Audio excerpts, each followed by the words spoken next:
Hello dear student, इस video में हम डिस्कस करेंगे heating effect of electric current, joules law of heating effect of electric current और electric power. देखो, अभी तक हमने जो लास्ट टॉपिक डिस्कस किया था वो था series combination of resistance and parallel और उनकी application in daily life. Now we will discuss heating effect of electric current और उसकी एप्लीकेशन इलेक्ट्रिक पावर और पीवीआईआर में रिलेशन।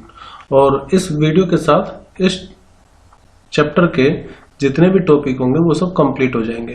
एक अलग चैप्टर में आता है मैग्नेटिक इफेक्ट ऑफ करंट, वो हम नेक्स्ट उसके लिए एक अलग से प्लेलिस्ट बनाएंगे। तो सबसे पहले डिस्कस करते हैं heating effect of electric current. देखिए, हमने रेजिस्टेंस के बारे में पढ़ा हुआ है। रेजिस्टेंस क्या करता है? ये करंट को फ्लो होने से रेसिस्ट करता है। किसको? करंट को फ्लो होने से। करंट कब फ्लो होता है? जब चार्ज फ्लो होता है। तो rate of flow of charge जो होता है दैट इज Q अपॉन में T, वो होता है करंट। चार्ज कब फ्लो होगा? जब पोटेंशियल डिफरेंस आप क्रिएट करवाएंगे किसी एक वायर के दोनों टर्मिनल के क्रॉस, दोनों पॉइंट के क्रॉस। तो जैसे मान लीजिए हमने किसी वायर को बैटरी से कनेक्ट किया, अब इसमें चार्ज फ्लो करने लगेंगे, उसी को हम क्या कहते हैं? करंट। मतलब उसको पर टाइम मेजर करेंगे तो वो क्या होगा? करंट। अब इस करंट को जो रोकता है वो कौन रोकता है? रेजिस्टेंस। और इसी रेजिस्टेंस की वजह से, इसी रोकने की वजह से जो करंट है वो गुस्सा हो जाता है, जिसकी वजह से गुस्सा होकर के वो हो जाता है गर्म। गुस्से में जैसे आप भी कभी कभी गर्म हो जाते होंगे, ऐसे यहाँ पर भी है। तो heating effect of electric current का मतलब ये हुआ कि जब करंट फ्लो हो रहा है वायर में तो बहुत ज्यादा रेजिस्टेंस होने की वजह से वहां पर हीट प्रोड्यूस होने लगती है। उसी को हम बोलते हैं heating effect of electric current. जैसे जनरली आप देखो अपने मोबाइल को जब आप चार्जिंग पे लगाते होंगे, कुछ समय बाद वो मोबाइल गर्म हो जाता है पीछे से, क्योंकि वहां पर जब करंट फ्लो हो रहा होता है तो इलेक्ट्रिक इफेक्ट प्रोड्यूस हो रहा है। या अगर मान लीजिए आप किसी भी अप्लायंसेस को देखो या फ्रिज को देखो, कुछ समय बाद वो पीछे से जो फ्रिज होता है वो गर्म हो जाता है। हालांकि उसका एक अलग रीजन है, बट और एप्लीकेशन जैसे प्रेस, इलेक्ट्रिक प्रेस, आप उसको थोड़ी देर गर्म करो तो जब उसमें से करंट फ्लो होगा तो वो नीचे से गर्म होने लगती है इलेक्ट्रिक प्रेस। ऐसे ही इलेक्ट्रिक टोस्टर का भी होता है। तो इन सब में यही प्रिंसिपल बेस्ड होता है कि heating effect of electric current. तो जब भी करंट फ्लो करेगा कुछ ना कुछ हीटिंग इफेक्ट होगा, और हीट कम जनरेट होगी या ज्यादा जनरेट होगी, ये किन किन फैक्टर पर डिपेंड करेगा वो हम इस वीडियो में डिस्कस करेंगे। तो देखो, पहले मैं आपको एक सिंपल फॉर्मूला बता देता हूँ पावर और एनर्जी के बीच में। ये शायद आपने पढ़ा होगा क्लास 9th में भी। पावर इक्वल टू होता है एनर्जी अपॉन में टाइम, या फिर power equal to work done upon time भी होता है। फिलहाल हम मतलब वर्क डन या एनर्जी एक ही बात है। तो वर्क डन के प्लेस पर हम क्या लिख रहे हैं अभी? एनर्जी। तो power will be equal to energy upon में टाइम। ठीक है। अब if an electric circuit is purely resistive, the source of energy continually get dissipated entirely in the form of heat.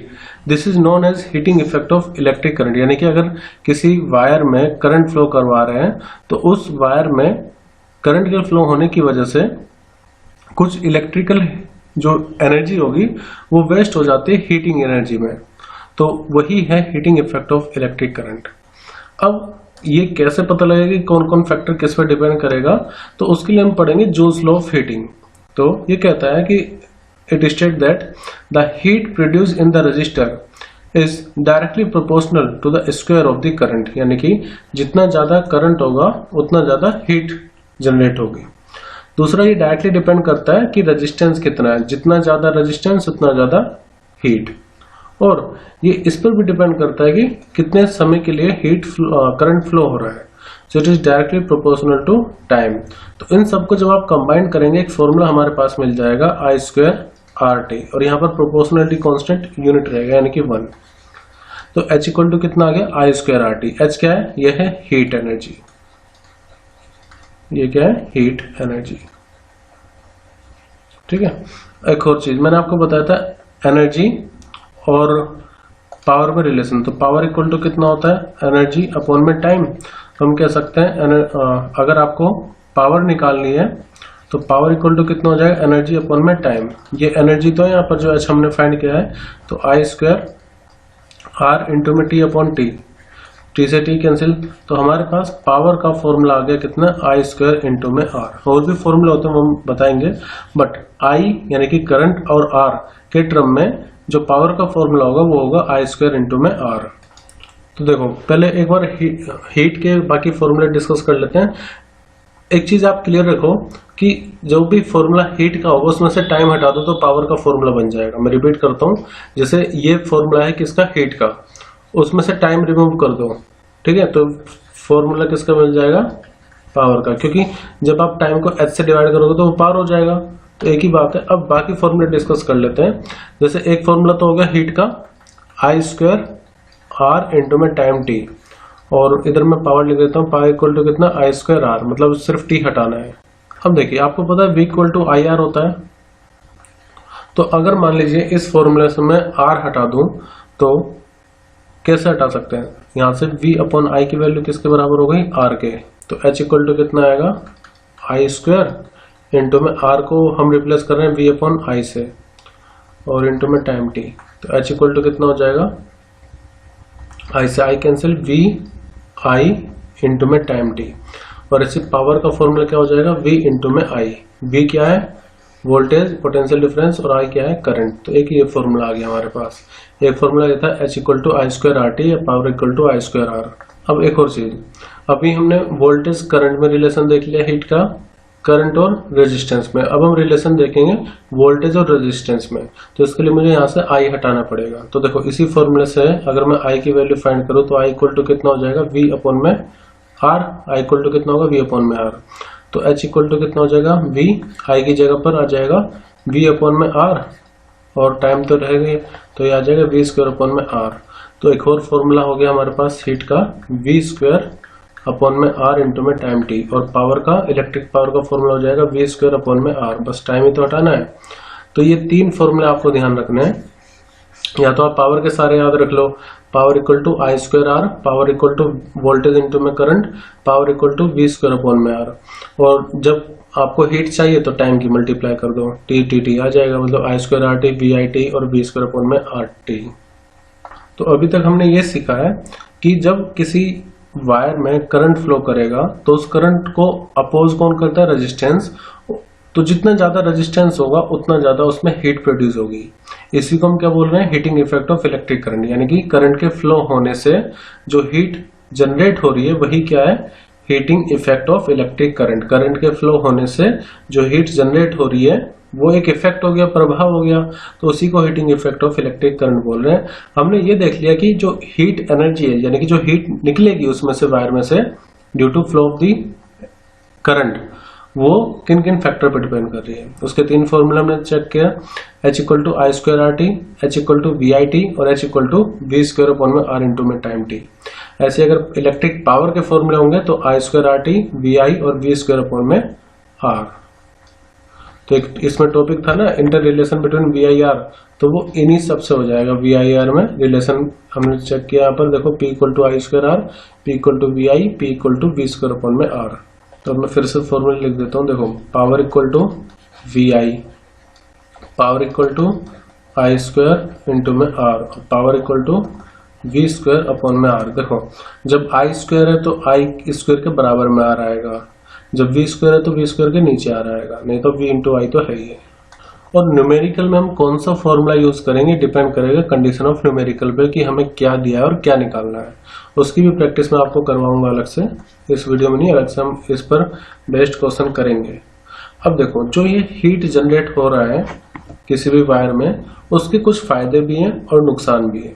फायदे कब कब हो सकते हैं और नुकसान कब कब होंगे वो हम डिस्कस करेंगे। Heating effect of electric current humans के लिए अच्छी भी बात है और बुरी भी बात है। जैसे कि अगर मान लीजिए हम बल्ब में या इलेक्ट्रिक जो फैन होता है, कूलर होते हैं, इन सब में अगर हीट जनरेट हो रही है, हीटिंग इफेक्ट हो रहा है, तो कहीं ना कहीं हमारे लिए एक अच्छी बात नहीं होगी। क्यों?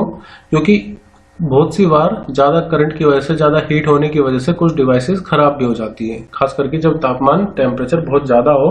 गर्मियों के समय में ज्यादातर चीजें खराब हो जाती है लाइट की, क्योंकि सडनली करंट बहुत ज्यादा आएगा, बहुत ज्यादा फ्लो होगा, तो उसकी वजह से हीटिंग इफेक्ट होगा। हीटिंग इफेक्ट होगा तो चीजें खराब हो जाएंगी। इसीलिए हम उसको बचाने के लिए फ्यूज का इस्तेमाल करते हैं, वो हम आगे समझेंगे फ्यूज क्या होता है।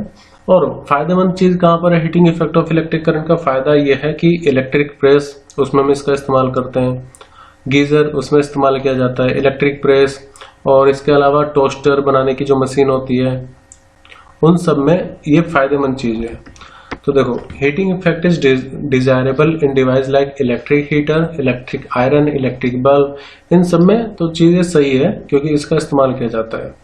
लेकिन अनडिजायरेबल मतलब जो जहां सही नहीं है, कंप्यूटर में, कंप्यूटर मॉनिटर्स में, टीवी में, रेफ्रिजरेटर में, क्योंकि काफी बार बहुत हीट होने की वजह से चीजें खराब भी हो जाती हैं। इन electric bulb most of the power consumed by, जो पुराने बल्ब आते थे ना, अब तो फिलहाल एलईडी बल्ब आने लगे हैं, लाइट एमिटिंग डायोड बल्ब। पहले जो कांच वाले बल्ब आते थे उसमें फिलामेंट लगा होता था, तो उसी फिलामेंट की वजह से हमें सिर्फ लाइट एनर्जी चाहिए होती है, लेकिन उसी फिलामेंट की वजह से बहुत ज्यादा हीट एनर्जी भी निकलती थी। तो जो कि एक तरह से हम उस चीज का पेमेंट कर रहे हैं जो हमें चाहिए नहीं, क्योंकि जब आप बल्ब का इस्तेमाल करोगे तो आपको लाइट एनर्जी तो मिलेगी, साथ ही का साथ कुछ एनर्जी वेस्ट भी हो रही होगी हीट एनर्जी में, जो कि हमें नहीं चाहिए। तो ये भी एक नुकसान है heating effect of electric current का। फिलामेंट जो होते हैं इलेक्ट्रिक बल्ब के, वो टंगस्टन से मिलकर बने होते हैं, और इनकी प्रॉपर्टी है कि बहुत ज्यादा हाई टेम्परेचर है तब भी ये खराब नहीं होते, ऑक्सीडाइज नहीं होते हैं, और मेल्टिंग पॉइंट तो इनका काफी ज्यादा हाई होगा ही, क्योंकि आप देखो बल्ब बहुत ज्यादा गर्म हो जाता है, वो तब भी जो टंगस्टन है वो नहीं पिघलता क्योंकि हाई मेल्टिंग पॉइंट है। The bulbs are filled with chemically inactive gases like, उसमें नाइट्रोजन और आर्गन को फिल करते हैं ताकि लंबे समय तक फिलामेंट चल सके।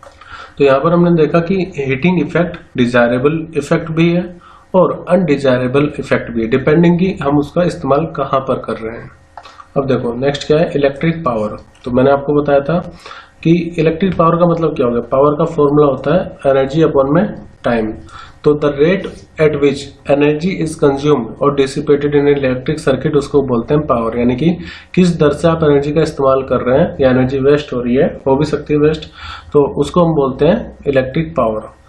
तो पावर के मैंने आपको पहली फॉर्मूला बता दी, power equal to V I, power equal to I square R या फिर वी स्क्वायर अपॉन में आर। और ऐसा यूनिट क्या होती है इलेक्ट्रिक पावर की, वाट। एक वाट का मतलब 1 वोल्ट, या मतलब जैसे भी formula P equal to V I, तो 1 वोल्ट इंटू में 1 एम्पियर इक्वल टू कितना होगा 1 वाट के। तो देखो इलेक्ट्रिक एनर्जी, एनर्जी क्या है कि जो एनर्जी, जैसे कि हीटिंग इफेक्ट अगर हो रहा है तो कुछ एनर्जी बाहर डिसिपेट हो रही है as a form of heat, तो वो हो गई एनर्जी। अब वो एनर्जी किसी पर्टिकुलर इंटरवल ऑफ टाइम में कितनी एनर्जी रिलीज हो रही है, वो हो गया पावर। यानी कि जब पावर आएगा तो हम टाइम की बात करेंगे, यानी कि एनर्जी पर यूनिट टाइम क्या हो जाएगा, पावर।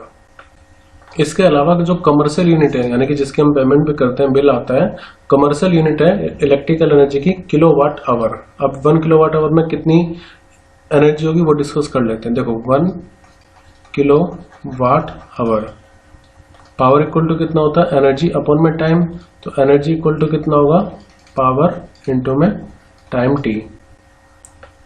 तो अगर हमें किलोवाट आवर में चाहिए तो देखो पावर इंटू टाइम हमें करना है। पावर कितनी 1 किलोवाट, 1 किलोवाट का मतलब कितना हो गया 1 इंटू में 10 की पावर 3। देखो अब यहाँ पर हम लेंगे टाइम, टाइम सेकंड में लेते हैं, लेकिन यहाँ पर ये क्या है आवर। तो 1 घंटे में 1 आवर में कितने मिनट होते हैं 60 मिनट। 60 मिनट में कितने सेकंड होते हैं 60। तो कितना जाए 6 6 36 इंटू 10 की पावर 1 2 और 3 यहाँ पर है, तो 10 की पावर 5 या फिर 3.6 इंटू 10 की पावर 6 भी आप इसको लिख सकते हैं। तो इसका मतलब ये हुआ कि 1 किलोवाट आवर इक्वल टू कितना होगा 3.6 इंटू 10 की पावर 6 जूल। इसी को हम बोलते हैं 1 यूनिट ऑफ इलेक्ट्रिक एनर्जी। यानी कि जो घरों में बिल आता है ना वो यूनिट के हिसाब से आता है। तो 1 यूनिट का मतलब क्या है कि आपने इतनी एनर्जी कंज्यूम कर ली है, कितनी 3.6 इंटू 10 की पावर 6 जूल। और जितने भी आप यूनिट कंज्यूम करते हैं, मान लीजिए कोई मंथ की यूनिट कर रहा है 250 यूनिट, तो क्या होगा 1 यूनिट का पैसा कितना, लेट से गाजियाबाद एरिया में कहीं पर भी एरिया में अगर आप शहरी एरिया में देखें तो 8 या 9 रुपए पर दर के हिसाब से पैसा लगता है। तो 1 यूनिट का पैसा कितना है 9 रुपए मतलब मनी। और 250 यूनिट हमने यूज कर लिए, तो इन दोनों के मल्टीप्लाई कर लो तो टोटल बिल आपका आ जाएगा कितना बिल आपका महीने में आता है। तो यूनिट के हिसाब से और एक यूनिट का कितना खर्चा है उसके हिसाब से जो बिल होता है वो बन के आता है, प्लस उसमें कुछ टैक्स ऐड हो जाते हैं। तो इसलिए इसको कमर्शियल यूनिट बोलते हैं। Commercial unit of electric energy क्या है?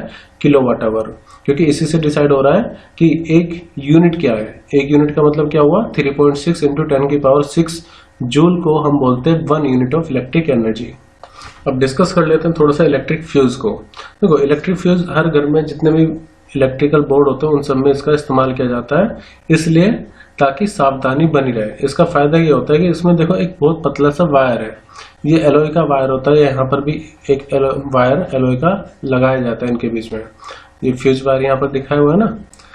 तो it is a safety device that protect our electrical appliances in case of short circuit या ओवरलोडिंग। यानी कि अगर मान लीजिए बहुत ज्यादा करंट फ्लो हो रहा है किसी भी वायर में, अगर या किसी सर्किट में बहुत ज्यादा करंट फ्लो होगा तो, और इससे उसी सर्किट से मान लीजिए पंखा कनेक्ट है या बल्ब कनेक्ट है, तो होगा ये कि ये जो इलेक्ट्रिकल फ्यूज होगा ना, इसका ये जो वायर है टूट जाएगा, मतलब पिघल जाएगा।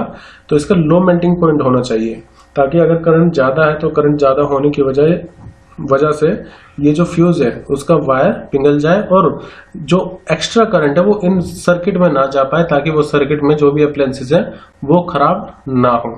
तो इसलिए इस इलेक्ट्रिक फ्यूज का एक ऐसी डिवाइस के तौर पर इस्तेमाल किया जाता है जो कि हमारे पूरे अप्लायंसेस को सेफ्टी प्रोवाइड करे। So that's why it is a safety device, जो कि हमारे इलेक्ट्रिकल अप्लायंसेस को बचाते हैं। किससे बचाएगी? शॉर्ट सर्किट से या फिर ओवरलोडिंग से। जो फ्यूज का वायर होता है वो प्योर टिन और एलॉय से बनकर के बना, या तो प्योर टिन होगा या फिर एलॉय होगा कॉपर और टिन का। और फ्यूज को हमेशा जो लाइव वायर होगा उसके साथ सीरीज में कनेक्ट किया जाता है। लो मेल्टिंग पॉइंट होगा, ताकि अगर ज्यादा करंट फ्लो हो रहा है तो ज्यादा करंट फ्लो होने की वजह से हीटिंग इफेक्ट जनरेट होगा और उसकी वजह से पिघल जाएगा, आगे सर्किट खराब नहीं होगा। Current capacity of fuse is slightly higher than that of the appliances. जो इसकी करंट कैपेसिटी होती है वो बाकी अप्लायंसेस से थोड़ी हाई होती है। तो कुल मिलाकर के अगर आपसे कोई ये पूछता है कि कौन सी ऐसी सेफ्टी डिवाइसेस जो हमें यूज करनी चाहिए ताकि ओवरलोडिंग पर हमारे अप्लायंसेस खराब ना हो, तो उसमें एक ही नाम आएगा, क्या? Electric fuse. अब जो हमने टॉपिक किया उस पर बेस्ड कुछ क्वेश्चन कर लेते हैं। यह है एग्जांपल 12.11।